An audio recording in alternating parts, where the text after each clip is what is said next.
So silky smooth. Soft shit. Yeah, soft shit. Dude, I think it's Scott's that does the wave. Yeah, it's like not even it's cut it's straight. weird. I didn't even notice until you pointed it out. Yeah, well, it's toilet paper connoisseur. To the topic at hand, let's talk about this fight we had. So, yeah, I mean, he went up against a hard puncher and got what a hard puncher gives. No, it's more than that, man. It's jump in whenever you fucking feel like it, but I just feel like the moment was too big for him. Mm-hmm. The stage was the lights were too bright. So he was acting like he was very confident. He was acting like he was very confident. Yeah, to me there was an act because as soon as he got tested and challenged, you could see the demeanor he just gave up. In the fight, he gave up. I mean, to me, he gave up. Like first round. Second. No, I'm saying the second round, the action took place, but in the first round, I don't think he was ever in the fight once he got hit the first time. Mm-hmm. That's what I'm saying. Was so that first hit in the 1st round. Mm-hmm. You'll see it when you watch it. Now, the stage being too big, that's a big thing in boxing. That's a big thing in boxing. You know what, though? He definitely put up a good front, though. Yeah. He put up a good front because he was walking around like champion of the world. Craig. Mm. And to me, I was like, because I don't know him much. I don't know him much. I cornered him. He called me and asked me if his coach and him reached out to me. His coach can't come over here to the U.S. and, I don't know much about him. And so they said, would you corner him? But his coach trains Venado Lopez, who's a world champion. So I was like, if he's anything like Venado, fuck it, Yeah. I'll corner him. He came here he was here for supposedly 3 weeks, ended up being 2 weeks. I think he stayed and trained with us like 8-9 days. It was, on the outside looking in, it wasn't the most efficient camp. No, it wasn't a camp. It was a shared camp, and most of the camp took place in his hometown. Okay, yeah. So we just got him some different sparring and patted him up a little bit. I feel like I wasted fucking 16 rolls of fucking wraps on him and tape because he wanted to fucking prima donna. I said, my hands hurt. I need to wrap my hands, and I was like, this motherfucker better. and listen, to be worth I don't mind losses, dog. It comes with the business. I just forgot what it feels like. Yeah. I forgot that feeling, and it humbled me because me and Bashir always talk about how when you're winning, you forget about losing, and I don't know about. I'm not speaking for Coach Bashir. I'm speaking for myself. Sometimes I start getting a little cocky and arrogant, bro, without even realizing I do it. It's just human nature. And when this happens, I just get back to being a little boy again, dog. I was like, fuck. Is this a session, dog? Is this a session? How can somebody like adapt to the big stage? Because I mean, when he's fighting in Mexico, he had so many fights in Mexico, 20 fights in Mexico. Yeah. What is that? What is this Mexican stage like? It depends on the environment he fights at. If he fought on like the big cards, which is Sanford and Promociones del Pueblo, those are like the feeding programs for Top Rank and Matchroom, and usually they co-promote for the studs, Right. So he was on a smaller scale promotion company, Monroy, and sometimes, very rarely, do you get one of those guys come surprise people out here. But you don't ever get those guys 20-0 either. So I thought he was like, usually they don't invest that much in them. They get them like 10-0 and see if it's worth it, and throw them in the fire, Get them at 11. They got 20-0, bro. So I was like, somebody really believes in him or somebody's investing in him a lot of money. What's up? And, Khalil Cole kept his cool, didn't say much about him, didn't disrespect us, true gentleman. Came in and executed what he had to execute. He got the W. There was a shove. There was a shove at the but that's because our kid got in front of him, and cut him off. And you could do anything you want. As soon as you disrespect the man, bro, like, I don't care if it's my guy or the other guy. You don't disrespect, You don't disrespect by being physical. So Cole just shoved him off. Oh, okay. He initiated it, I'm not gonna defend. I'm not gonna defend my fighter if he's wrong. He shouldn't have shoved, went in front of him and blocked him off the stage. I'm always wondering, like, whenever I see them nose to nose, face to face, like right there, like that, I'm always like, ask myself, how long can I go? How long will I go before I shove somebody out of my face? Because that's a lot of space. You ever see Manny Pacquiao? What do you do? He starts smiling all the time. You can never keep a serious face. He'd be like, you can look it up. He's like, and he was a killer in the ring. That inside voice in my head just starts screaming, why are you so close to somebody? What my favorite one to watch, she trains at our gym, MMA, Laura Camacho. Oh, Liz Camuche. She went, they were standing there, frown faced, and then she just went, boop, on the other chick's nose. I was like, then she beat her ass. But in our fight, Maggie, when as soon as he got hit, Maggie goes, "Oh shit! I think they broke his rib." Yeah, right. Because I didn't, I was getting my bucket together because it was just me and Maggie cornering. Usually we have a third person or fourth person, but on that one it was all on me and Maggie. So I was just making sure I had everything squared away for the next. It's just like the first 20-30 seconds of the second round. I heard the punch. I heard her say, as I'm looking up, I heard her say, "Oh shit! I think they broke his rib." I look at him. He looks at me, and that eye contact he makes with me is like, help me, like, get out of this, you know? Have you ever had that? Have you ever had a fighter look at you out from the ring like that? No. Right. I had a fighter named Christian Bojorquez Huevo.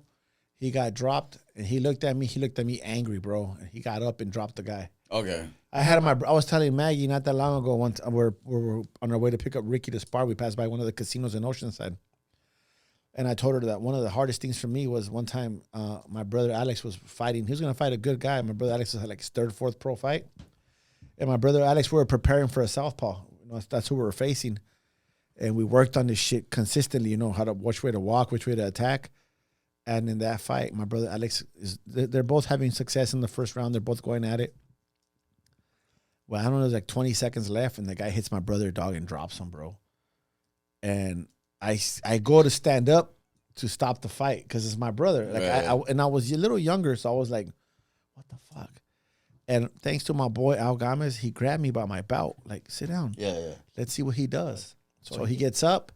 As soon as my brother stands up, I can hear means 10 seconds, you know? Yep. And they say box again. And this guy comes, bro. He throws a fucking haymaker, bro, that misses my brother by like fucking this much. Then I just jump in the ring, bell rings, ding, ding, ding, ding, ding, and then I get in the ring. I sit down and what the fuck did I tell you? You know, what did I tell you? Don't bang. Don't do any of that. Walk this way. Do this. He said, okay. Second round, my brother comes out, drops the kid, and just gives him a beating, dog. Shout out to that young man. I never forget I don't remember his name, but I remember his last name, Carrasco. And that motherfucker just fought. He fought everything. My brother destroyed him, bro. Like, just took him apart. But it was. Oh, dog, you didn't light up the incest. You bro. didn't light up the incest. They were sitting right in front of you. But my brother, shout out to my little brother Alex, man. He fucking blasphemy. He smashed that fool, dog. But that all goes back from he's my brother. Like, it went back to training, to yelling, to screaming. If Javín gets dropped or Huevo, I mean, Huevo was my fighter too. Like, they understand us. Right. They won't look at me like, they won't even dare look at me because they know that I'm like, okay, let's get up. That's part of the game. Yeah. That's part of the fucking game. Next dog. thing you do is get up. This guy looked at me like, can we go home now? Like, what do I do? Yeah. Was this the first time being dropped?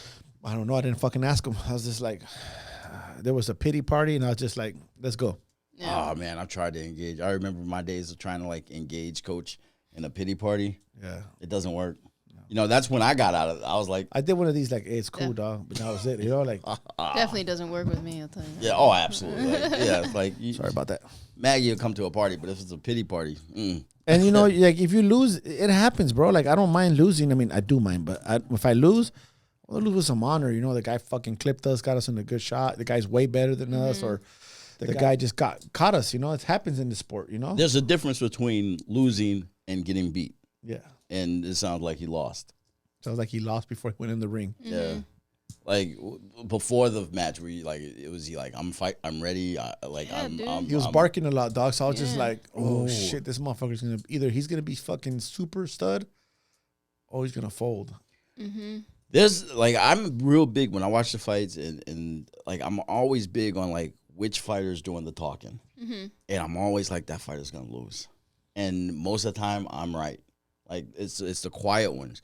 When Big Shot fought some African, I forget his name, but he that guy Big Shot was saying this and that, and then the African just went. I was like, fuck. You know, he handled everything else pretty well in terms of like the media and shit like that. You know what I'm saying? The weight cut. I mean, everything seemed. I was like, damn, this kid. You know, he's got his shit together. But there were like other little things like here and there that were obviously had nothing to do with the fight. That I was like, oh man. I was like, well, we'll see how this goes because we didn't. It's challenging. It's not an excuse, but it is challenging to work with somebody who you don't even know. You know what I'm saying? Like, because you don't know how to bring them back from a fucked up situation. You don't know like what to say and at what time. Like, you're just kind of like using your experience from working with other people. Yeah. You know. So there is that element of fucking like that much more of a challenge, but lessons learned either way. For sure, lessons learned. My wife told me, stop cornering people you don't know. Yeah, no, that's. I was thinking about that too. That's really a risk. That's a risk. On the flip, I will say, like, when I've cornered people a couple times. I love that feeling that where I see what's going on, I call them over. Because when I'm cornering people, they're sparring. So I can just yell, time out, get over here. And make this question. Last week, I was during sparring, I was coaching sparring. And this kid just kept standing there. You throw a shot, stand there. So I go, time out, get over here. And I was like, quit standing still, move your feet, move around. Don't be in the same place as where you threw the shot. And then I was like, get back at it. And then it did complete difference. Somebody came over to me and goes, whatever you said to him, man, that worked. And I was just like, You know, and I think it's worth remix. It's worth mentioning that that some guys, it works, man. They know how to work because they work alone or they're just used to listening to the corner, other voices, and there's some guys who like it just doesn't. You can't tell them nothing. It won't register, or So. You gotta be a listener. You gotta be able to listen. I don't care what you hear. You have to be able to like take that in. I'm trying to figure out how to say these words. Listen. I mean, listen. Yeah, and listen and execute. Because some guys just listen. Some guys they just look at you like they look at you, but listen and execute. You know. Yeah, if you don't execute, you're just hearing. Yeah. That's what I meant to say. I didn't want to say hearing. It sound like a dumbass, but. Yeah, I can hear you, but you're not listening until you do what you heard. You know, that's very important. That's why you have that corner because you can't see everything. You know, that's why exactly. That's why you keep getting hit. But it's good. It's a great sport. I still love it. You know, I'm glad to get back to training. I got back to training last week. I got some work to do. We always do, man. Always do. Mm-hmm. So one thing you guys want to talk about was comparing fighting, like one fighter's fight with another fighter's fight. Mm-hmm. Like, so if I'm saying this right, so you're talking about, he fought such and such a lot different than how he fought. Well, it's because, the media does a really good job of this. So they're saying Munguia did what Canelo couldn't do, was knock out Ryder. You know what I'm saying? Mm-hmm. And this is the only reason why I even brought this up is because I'm listening to all this shit. And obviously my dad follows boxing a lot. And, he was talking to me about it. And I was like, and it just came to me with, it's kind of, I don't know. I understand it, but the way that, like, just like I broke it down to you guys, like, right now, or right before we started, was that we don't know how Ryder prepared for Canelo as opposed to how he prepared with Munguia. And also with $10 million in his bank account. Exactly. The same, is he hungry like he was? Right. And also, because his last fight was with Canelo, and it's like, you gotta wonder, like, what did he leave anything in the ring? You know what I'm saying? Was part of his fucking chin missing? You know what I'm saying? Like, is there something that he didn't work through for this fight, mentally speaking? So while I understand, like, obviously people are going to do this comparisons always, especially with those two, for sure. You know what I mean? Mm-hmm. But you can't, but in boxing, you can't prepare the same way all the time. Right. Yeah, so that's what I'm saying. One extreme was after you fight a righty, you train to fight a righty, your next opponent's a lefty, you have to train completely different. Right. That's one thing, when people, I'm lefty. Yeah. And when people hold mitts for me, they try to switch their stance. I always tell them, stop it. No, you don't have to switch your stance. Huh? You don't have to. No, and it's like You just have to flip your brain. if we spar, you're not gonna switch your stance. Yeah. So, And and I think another good comparison would be Caleb Plant against Benavidez as opposed to Caleb Plant against Canelo. It's like Caleb Plant against Benavidez had like something else because it got personal. You know what I'm saying? It got personal for a second. So he brought a different dog. He had a different dog inside of him. You know what I'm saying? But also, Canelo wore him out too. Yep, that too. And Caleb had more money in his bank. Mm-hmm. how do you ever worry about your fighters? That's what separates the great ones from. Look at Pacquiao, Mayweather, and Canelo. I'll throw those three names at you guys. Three. Those three names. Sorry, those three names. I'm punch drunk. Those three guys are what every coach strives to be. They got to be world champions, and they stayed on top of the platform because they always remain ready. Mm-hmm. Money doesn't change them. Yeah. You know, they keep getting those paychecks. I personally thought when Munguia fought Ryder, if he just won by decision, that means he didn't really win the fight. I felt like Munguia was going to stop Ryder because he's younger, he has a higher output, and he has a reason to win this fight. So Canelo, he's an older fighter. He's not going to go out there and blow his fuck trying to get that guy. He did what he could. He gave you a good show. He dropped him in front of, I don't know how many, 70,000 people. Mm-hmm. He did what he had to do. He picked them apart, did something, destroyed them. They didn't knock him out because he didn't want to. You know, but Munguia had to. Yeah, he did. That's also another element, the person who you're facing and what that win would signify, And I'm in the cross because Munguia's my boy. I know him since he was a little kid. I know his father. And we're working with Canelo. So, that fight is a fight. I wouldn't even know who to cheer for, dog. I mean, obviously I have to go with Canelo because our guys are with him. So I would have to cheer for his success. But it's a tough fight. I think Canelo will get him out, tell you the truth, but yeah. But it ain't gonna happen. I think it got announced yesterday. I don't know if you saw it. What? They're talking about him fighting and Charlo, the other one. Too. Yep. The older Big Charlo. Charlo. Yeah, the big Charlo, and then Crawford at September. Yeah, that's what I saw. I had been seeing that. So it's Charlo first, then Crawford? Okay. I mean, I'm intrigued. By both, whatever. I just want to see Canelo versus Crawford. Yeah, I'm intrigued by that one for sure. I don't want to see a fight for. I would rather him fight I'd rather Charlo step out. Yeah, and have Crawford him fight Crawford right now. Crawford and Canelo go now. Yeah, and Charlo gets to fight the winner. I think it's best interest for Crawford to September because he could bulk up. Yeah, bigger. he could bulk up. Mm-hmm. And you know what? Yeah. Like. Oh, is he moving up? Is he moving up? I don't know. I still haven't learned weight classes. Amanda Nunes did the same thing when she fought Cyborg. Yeah. She waited a long time and bulked up for that fight to fight Cyborg. Get used to being at that weight. Yep.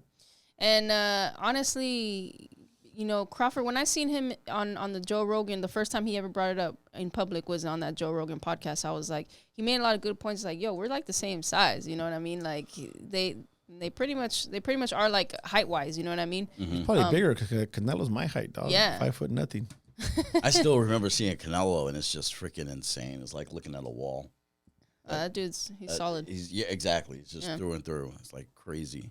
But that's I'm intrigued by. I'm intrigued to see what Jamal will do after his brother's performance. It's not the same fighter, so also Jamal is used to being bigger. You know what I mean? So maybe it'll play out differently than his twin brother for sure.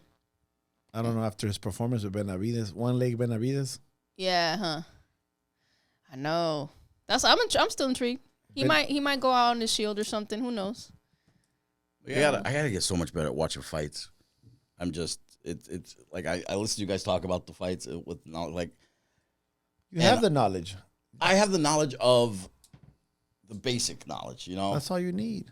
But I couldn't be like I couldn't say the names and the styles. Oh, you know what I mean? Like I don't have. Adam, you see motherfuckers every day. You don't remember their motherfucking names anyway. I know, right? Like everybody from the gym. I love all you guys. You guys are like my brothers. You guys go to war. Hand me a sword. I'm on your team. But everybody from the gym in my phone has the last name Boxer. Like there's like 82 boxers. Mine has Boxer, Arena, I put Arena. Promoter.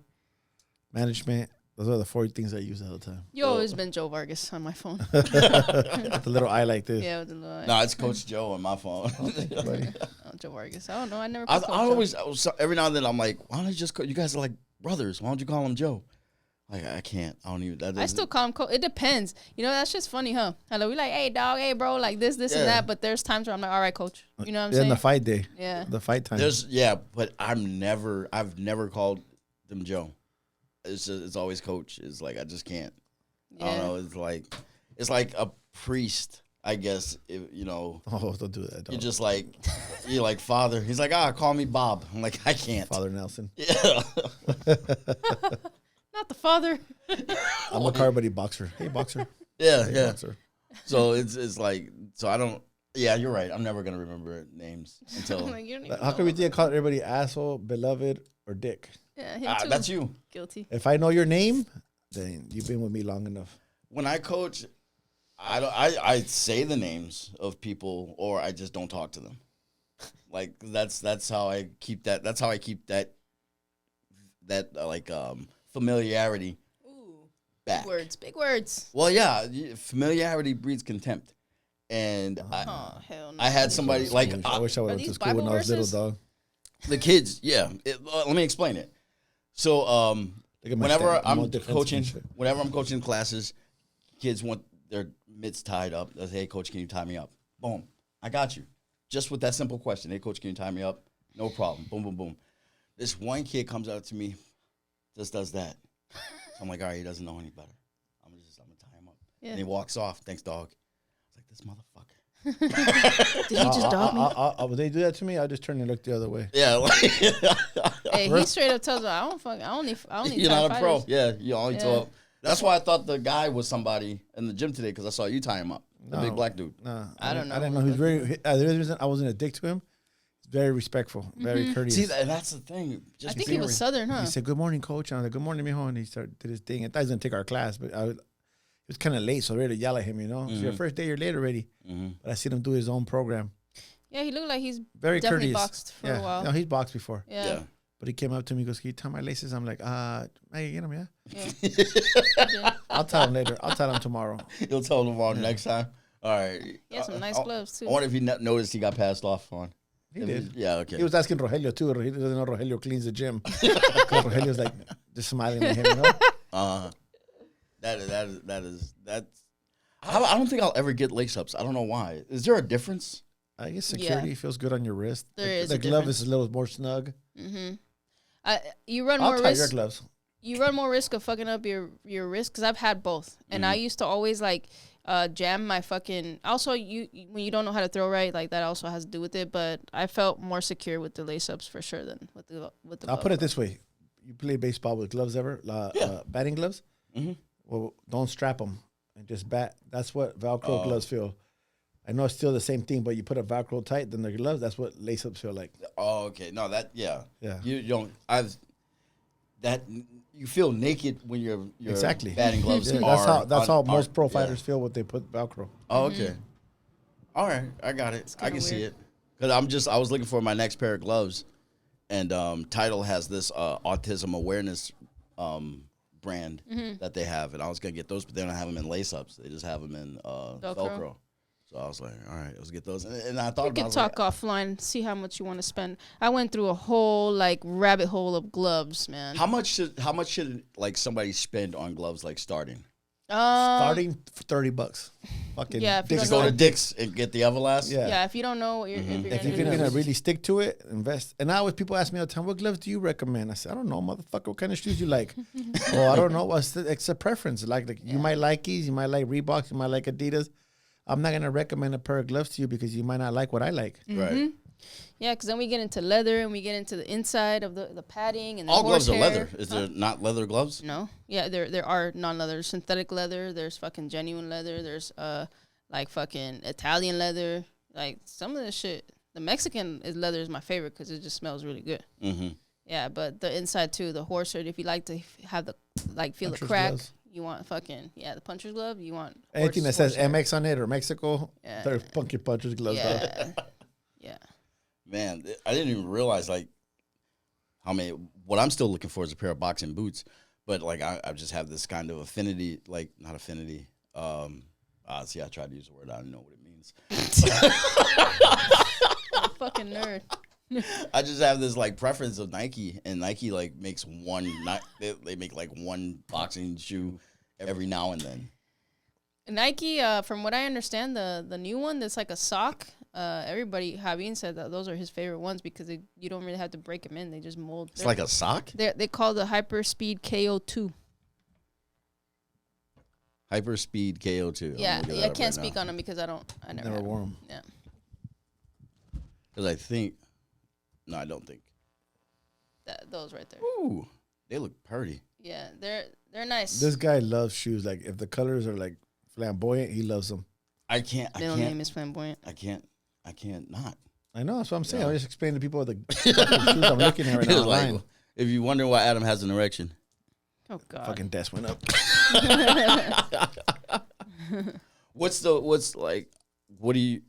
This is a guy and he trains in these shoe socks. I hate them. Oh, those are weird. Yeah, right? They're almost as bad. They're worse. Yeah. Yeah, I know who you're talking about. They're worse than the toe shoes. Yeah, that shit is weird. They're Sanibel, the fucking brand Sanibel. Really? Mm-hmm. Yeah, like I was just like, that's horrible. But he's a good guy, so I don't say anything. One step above being barefoot in that shit. Just go barefoot. Yeah, even though I hate those guys more than anything, the guys who train barefoot boxing. What fucking flavor is this? Barefoot? Not strawberry. It's barefoot flavor. My tongue just hated me just strawberry for hearing lemonade. That. Damn. Just hearing that. So, do we have the Tyson Fury fight's called off because he got cut by a sparring partner? I heard word around the street that he was sparring somebody who does MMA. That's how he caught the elbow? Mm-hmm. That's okay. That's his fault? I don't know. I have no idea. I don't know the backstory. That's what I heard. I heard. I didn't care to like listen to the rest of it, honestly. Mm-hmm. I just know that the fight is off till May 18th. That's the new fight so they just date. pushed it back? Mm-hmm. Okay, cool. May 18th is a new date. And are there any other fights coming up? This weekend, Caveman Kyle. Austin Brooks. Actually, they call him the Cobra. Austin and Kyle? Brooks as well. Oh, yeah. they fight on different cards. Yeah. Different cards, different locations. Same day, different cards. February 10th. They're both going to be fighting. Excited. I'm glad. I'm really excited. Actually, for both of them, because I think it's been a while for both of them, huh? But definitely for Kyle, it's been a while. Kyle only got one fight last year. Yeah, I think so. Yeah. He signed with the promotion company, and it's been very slow for him. Mm-hmm. So hopefully, after this victory, we get the ball rolling. Good. Mm-hmm. And Austin, that kid is unstoppable. There is a good fight, and it's on Thursday. That's Ortiz, right? Yes, Jermaine Ortiz against Teofimo Lopez for the 140-pound belt. What? Yeah, boo. Your boy, dog. You like Lopez. On ESPN. Yes. On ESPN? No, yeah. ESPN. Speaking of, I was watching. I was watching it's called Blood, Sweat, and Tears. It's like the documentary that they do, kind of like 24/7. Delfimo was talking about how his hand was actually fucked up before the last fight. I think the last fight. Before Josh Taylor. Yeah, before Josh Taylor. Yeah, his shit was fucked up. But it's that's one other subject that I wanted to touch on is feeling 100% or feeling injury free or feeling a certain type of way before a fight. I think you can't always rely on feeling because you're not always going to feel 100%. Even through training camp, you see these guys get sick, they get injured, leading up to the fight. It rains.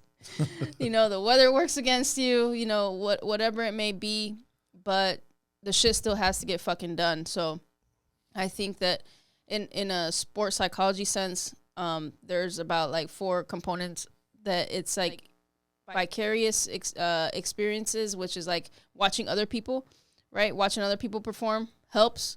But one of the most effective things that works for you for leading up to a performance is your previous performances, your previous experiences, winning, having success.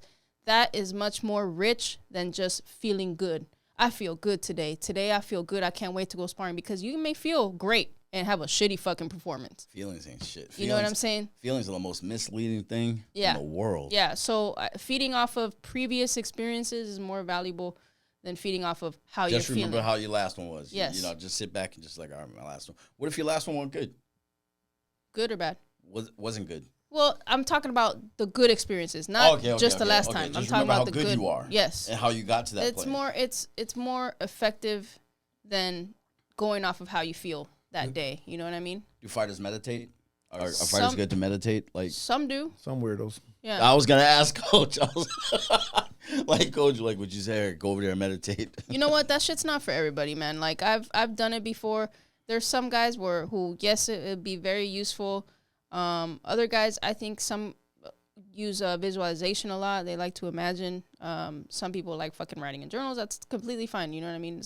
I think that it is very valuable to have some sort of outlet. They meditate with their eyes open. They shadow boxing. You know, that too. That's their meditation. You know, when you have to close your eyes and namaste, like you're the fuck out of here, dog. You might as well just fucking collect that check, dog. But yeah, Teofimo was going through that hand injury before Josh Taylor, and it didn't stop him. You know what I'm saying? You think meditation would have helped Teofimo? Whatever Teofimo's doing, he's just keep doing it. Yeah, one of the best performances of his life. You know what I mean? Yeah, I can't wait to see him fight Jermaine Ortiz. And that's gonna be exciting. But it looks like it's on ESPN Plus, so I might just be looking at the highlights. I have that. Greedy ass motherfucker! All the money he makes. I have that. That's right before Super Bowl weekend. It will be in Vegas too. It's gonna be in Vegas. Yep, it's Thursday night. I think it's at the Michelob where Habib fought. The kid that Habib fought, Bull, he fights that day on that card. I don't know who he's fighting though. Hey, he's fighting again. Oh, Bull, Michael Perales. Michael, yeah. On the ESPN card? Yeah, he's on that card too. Right on. There's somebody else on that card. I think Keyshawn Davis, if I'm not mistaken. Yeah. Against Pedraza. Oh, and as we wrap up, I want to shout out Women's Boxing Network. Get at them.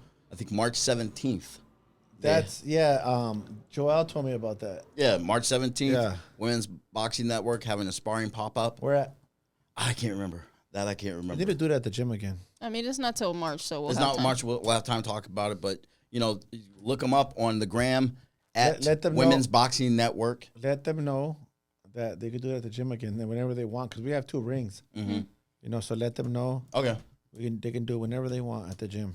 Yeah, and that's where I get my real corner experience, because I'll corner those match, and it's a lot. I love doing it. So the only downside is if usually when they do it, they have at a place with 1 ring, so the fighters got to stand around a lot. It takes forever. Yeah. But with 2 rings, just in and out, it's a lot of fun. Yep. But either way, that's actually pretty cool, you know, because women. I was about to say females. I'm used to it. I don't care. They don't get a lot of sparring. You know what I'm saying? So it's pretty cool. Yep. Shout out to Amber, and I forget the other lady's name. Keeping that female boxing strong. Misheen. It's Aaron's mom. He just called. Yeah, no, I know it's Aaron's mom, but I don't know her name. She's really cool. Mm-hmm. Very cool lady, and that's good, man. I'm happy for them. I saw this one thing. It said, "Don't trust women who refer to other women as female." I was in the Navy in boot camp, and that's what they called you. Hey, female, get over here. That's what that you're reduced to a female. That's what you are. You're not It's not is it reductive? No, I don't care. Yeah, I'm a female, dude. Like, what do you want? That's a biological fact. But that's why. But that's me though. You know, other people like some people like women don't like it. The other day we had this guy. Forgive me. We had this guy at the gym. He came up to her. He goes, "What's up, Nikki?" And then I'm like, "Don't talk to her like that." He goes, "I don't know her pronouns." Well, it's not Nikki, dog. Like Nikki. Yeah. What's Nikki? Like the N word, but yeah, I guess like with the I. I don't. With know. the I. What was he? Mexican. You guys taking everything from us. We ain't taking that shit. You guys can have that guy. You guys can have that guy. He said, I looked at him for like a second. She laughed. I was like, he just said that, and I just laughed. I said, "What's up with you, man?" He's like, "Oh, I don't know her pronouns." But that's not part of a pronoun. He'd be tripping. Yeah, it's not. That was his mood that day. Oh, and so he was trying to, and Coach came around cock blocking. Coach, I just seen him. I wouldn't call it cock blocking, dog. Protecting, dog. That is insane. Like how do you approach strangers? Like, people don't know how to approach strangers. Not a stranger. Oh, so he knew you were. Yeah. He tries to give her food all the time and all that stuff, and I take it. Who this? I give it to some dude. I want to see. I want to know. We'll let you know at the gym. All right. I know. Gordo told Maggie, "Hey, ask for a pizza next time." with pepperoni and all this shit. Dog. He's like a New York pizza. Man, that's insane. All right, well, you guys know what to do. What do they do? Well, they have to fucking like us, please. Subscribe. What's the other fucking 2 things? Comment. Teofimo's going to win. I think Teofimo's going to win. Oh, we didn't even call it. Okay. Oh, it's because it's a lock. It's a lock on Teofimo. No, I got Ortiz, dog. Really? So does Coach Bashir. I'm the odd man out. I'm going with. Okay, I'm going with. I want Teofimo to win. I just don't think he's gonna do it. He came out of retirement to do this. Yeah. I got Teofimo. I got him too. Do you think he got what he wanted? What did he say? He wanted 9 figures. Yeah, some shit like that. 9 figures. He ain't getting that shit from Bob Aaron. Bob Aaron's like, fuck you. Well, we're gonna see. We're gonna see. It's gonna be a good one. It's gonna be a good one. Super lightweight. What's that weight? That's 140. 140. I can only imagine. They call it super lightweight or junior welterweight. It's just fucking confusing. Ridiculous. Yeah, it's just. Or lightweight. Let's go back to 3. I don't fucking lightweight, middleweight, heavyweight. Super lightweight. What, like I don't the 2 know. top I'm getting fighters? confused. Pacquiao, 140. Mayweather, Canelo. That's what you get. Yeah. All right, folks. You guys are awesome. Don't forget to subscribe, like, comment, tell your mother about it. Especially if she's hot and you want He's me as single. your stepdad. You didn't tell nobody you're single yet. I'm out. I just did. That's how Audi I finished. 3000. Audi 5000. This has been a Point and Yell production. Yeah, I think the words, but sometimes they don't come out of my mouth no good.